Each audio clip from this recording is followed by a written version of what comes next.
আজকে আমরা আক্রোশ মুভির শুভাশিস মুখোপাধ্যায় সম্পর্কে জানব।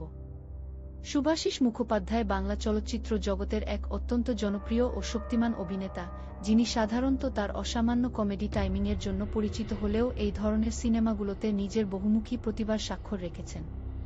এই চলচ্চিত্রে তার চরিত্রটি ছিল অত্যন্ত গুরুত্বপূর্ণ এবং কাহিনীর মোড় ঘুরিয়ে দেওয়ার মতো। তীব্র ক্ষোভ, অন্যায় ও প্রতিশোধের আগুন নিয়ে গড়ে ওঠা এই গল্পে তিনি তার সাবলীল অভিনয়ের মাধ্যমে সাধারণ মানুষের অসহায়ত্ব ও ভেতরের আক্রোশকে ফুটিয়ে তুলেছেন।